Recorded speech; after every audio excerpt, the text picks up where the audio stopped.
আসসালামু আলাইকুম। আমি আতিকুল্লাহ, ফ্রি বাংলা টিউটোরিয়ালের পক্ষ থেকে আপনাদেরকে স্বাগতম।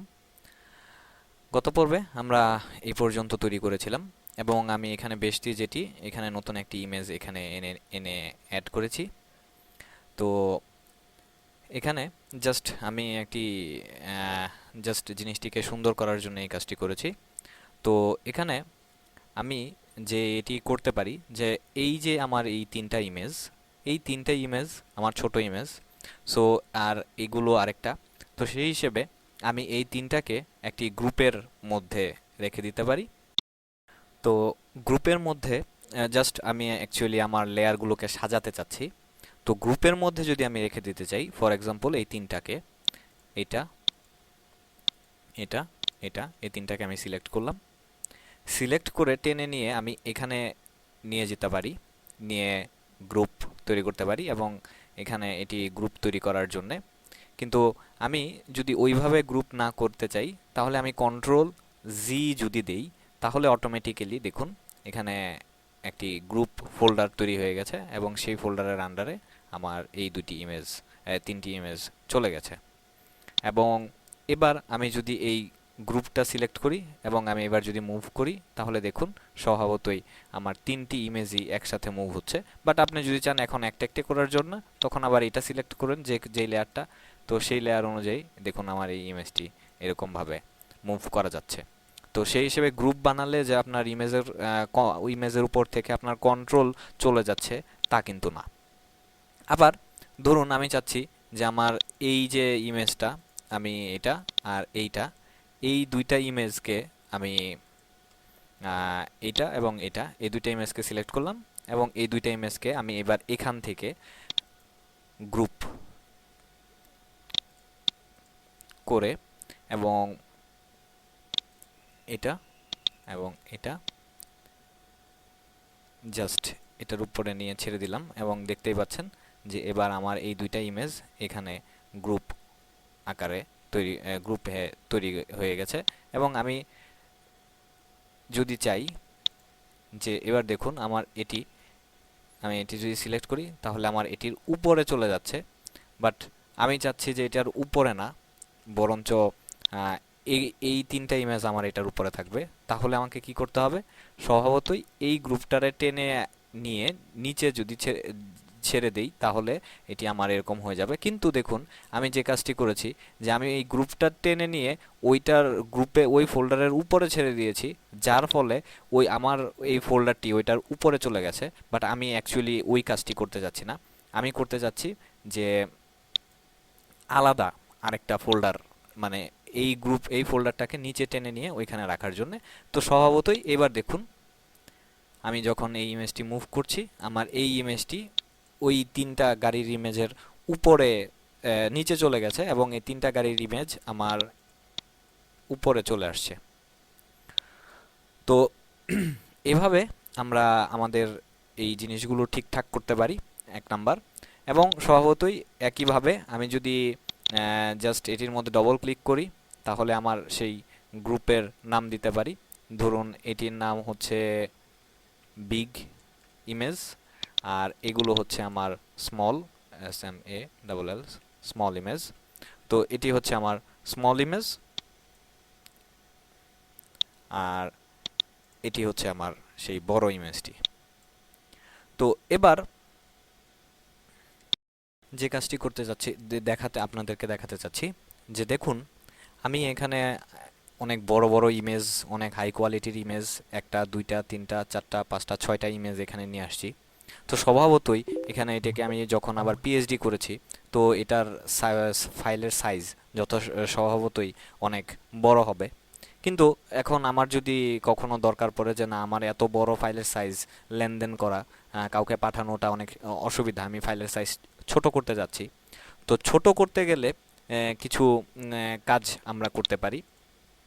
যেমন এখানে দেখুন যে আমার এই তিনটা ইমেজ, এই ইমেজটার মধ্যে যদি আমরা ক্লিক করি, তাহলে সে বলতেছে যে আরেকটি নতুন ফাইলে এটি ওপেন হবে এবং এখানে দেখুন যে নতুন আরেকটি ট্যাবে এটি ওপেন হয়েছে এবং এটির ইমেজের কোয়ালিটি, এখানে যে ইমেজের সাইজটি যতটা ছোট রয়েছে এখানে কিন্তু সেই ছোটটা না, একেবারে বিশাল আকৃতির যে বড় ফাইলটা আমি নিয়েছিলাম সেই বড় ফাইল আকারে দেখাচ্ছে। তো আমরা স্বভাবতই যেমন, এবং এখানে নিচে আপনারা দেখতেই পাচ্ছেন যে আমার এই ইমেজের সাইজ হচ্ছে এখন 32.7 MB, মানে প্রায় 40 মেগাবাইট এই পিএইচডি ফাইলের সাইজটি। তো স্বভাবতই এখন আমার কারণ হচ্ছে যে এখানে আমি এটাকে ছোট করেছি এবং সেটাকে আমি স্মার্ট অবজেক্ট দিয়ে ছোট করে নিয়েছি যাতে ইন ফিউচারে যদি আমি আবার বড় করতে চাই তাহলে যেন আমি ইজিলি সেটাকে বড় করতে পারি, যাতে আমার ইমেজের কোয়ালিটি খারাপ না হয়।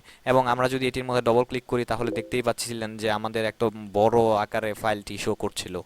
কিন্তু আপনি যদি মনে করেন যে না, আমার এই ইমেজের সাইজটা বড় হবে না, এটা এরকমই থাকবে, তাহলে এটা করতে পারি। সেটা হচ্ছে রাইট মাউসে ক্লিক করে যে রাস্টারাইজ লেয়ার, এই এটাকে রাস্টার লেয়ার করে ফেলতে পারি। অথবা এই অপশনটি আমরা যদি লেয়ারের মধ্যে যাই, এরপর হচ্ছে রাস্টারাইজ এবং স্মার্ট অবজেক্ট, এবং এখানে দেখুন যে আপনার লেয়ারও আছে, ওয়াল লেয়ারও আছে। তো আমি যদি এখন স্মার্ট অবজেক্টের মধ্যে যাই তাহলে দেখুন এখানে আইকনের মধ্যে যে আমার ইমেজটি এখন ছোট হয়ে গেছে। এবং এবার যদি আমি কন্ট্রোল-T দেই, এবার যদি আমার এই ইমেজটিকে বড় করি তাহলে দেখুন যে ইমেজটি ফেটে গেছে এবং ইমেজের কোয়ালিটি আগের মতো নাই। তো আমি যদি মনে করি যে আমার ইমেজের সাইজ যেমন এবারে এখানে দেখুন আমার আগে ছিল 40 মেগাবাইট, এখন আমার এই ইমেজটি ছোট করার রাস্টারাইজ করার ফলে যেটি হয়েছে যে আমার এখন ইমেজটি এখন 32.3 মেগাবাইট হয়ে গেছে, মানে অলরেডি আমার সে 8 মেগাবাইট কমিয়ে ফেলেছে। তো সেই হিসেবে আমি এখন আবার যদি এটিও এরকমভাবে করি, এটিও করি, তাহলে স্বভাবতই আমার ইমেজটি কিন্তু হয়ে যাবে, ছোট হয়ে যাবে, মানে পিএইচডি ফাইলটি ছোট হয়ে যাবে। বাট সে তাতে যেটি আমার প্রবলেম হচ্ছে যে ইন ফিউচারে যদি আমি মনে করি যে আমার ইমেজের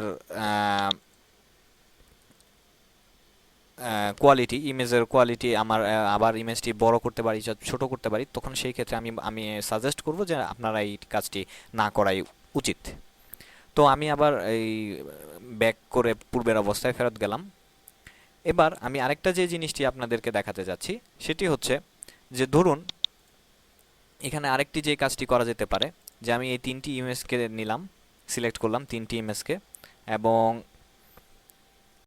যেটির মধ্যে রাইট মাউসে ক্লিক করার পর আমি যদি এখানে আসি যে মার্জ লেয়ার, এবং মার্জ লেয়ারের মধ্যে ক্লিক করলে ফটোশপ দুইটা কাজ করবে।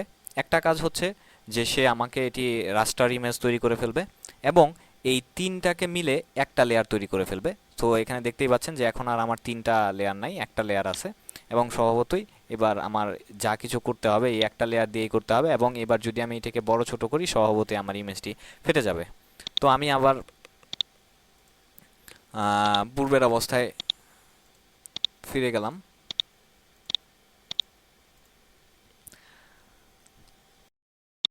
আবার যদি মনে করেন যে আমার এই ইমেজটির কাজ শেষ, এবং এখানে আপনি যদি লেয়ার এবং ফ্ল্যাটেন ইমেজ, আপনারা এখানে লেয়ারের বক্সটির মধ্যে ক্লিক দেখেন যে আমি যখন ফ্ল্যাটেন ইমেজের মধ্যে ক্লিক করছি আমার পুরো ইমেজটি এখন একটি লেয়ারে তৈরি হয়ে গেছে এবং একটি ইমেজের মতো করে তৈরি হয়ে গেছে। তো এতে আমার সব লেয়ার আমি হারিয়ে ফেলেছি এবং আমার পুরো ইমেজটির এখন দেখুন পুরো ইমেজটির সাইজ হচ্ছে 3.75 মেগাবাইট। সো এখন আমার 40 মেগাবাইট থেকে 3 মেগাবাইটে চলে এসছে। সো এখানে আমার এই ইমেজটি এখন বড় ছোট আমি কিছুই করতে পারবো না, তো স্বভাবতই সেটি ফেটে যাবে। এবং ইভেন আমার লেয়ারগুলোও আমি হারিয়ে ফেলেছি, যার ফলে আমার ইমেজের কোয়ালিটিও কমে গেছে। এবং আমার যদি আমার ফাইনাল ইমেজ হয়ে থাকে তখন আমরা এই কাজগুলো করতে পারি, 1 নাম্বার। 2 নাম্বার কথা হচ্ছে যে আমি এইভাবে যদি যদি না করতে চাই, আবার পূর্বের অবস্থায় ফেরত আসলাম, ফাইলের মধ্যে গিয়ে এটিকে যদি আমরা ধরুন সেভ এজে যাই, সেভ এজে যাওয়ার পর এখানে দেখুন আমি এটিকে যদি জেপিজি আকারে সেভ করি, স্বভাবত এখানে আমার লেয়ার থাকবে না, নর্মাল জেপিজি ফরম্যাটে থাকবে। তখন সেই আকারেও আমি সেভ করতে পারি, যার ফলে যে আমি ওই ইমেজটি যে যাকে দেওয়া দরকার তাকে আমি জেপিজি আকারে পাঠিয়ে দিলাম, এবং আমার কাছে সেই লেয়ারটি থেকে থাকলো। যদি সে আমার এই ইমেজটি পছন্দ না করে, তাহলে আমি আবার পরবর্তীতে এই লেয়ারগুলো নিয়ে কাজ টাজ করে ঠিকঠাক করে আবার তাকে পাঠাতে পারি। তো এরকমভাবে আমরা অ্যাকচুয়ালি ফাইলের সাইজ এবং আদার্স যে ব্যাপার স্যাপারগুলো, সেই ব্যাপার স্যাপারগুলো নিয়ে কাজ করতে পারি, এবং স্বভাবতই সেটা আমাদের পরিবেশ পরিস্থিতির উপর আমরা কোন পদক্ষেপটি নিব সেটি নির্ভর করছে। তো বন্ধুরা, আজকে এ পর্যন্তই। সবাই ভালো থাকবেন।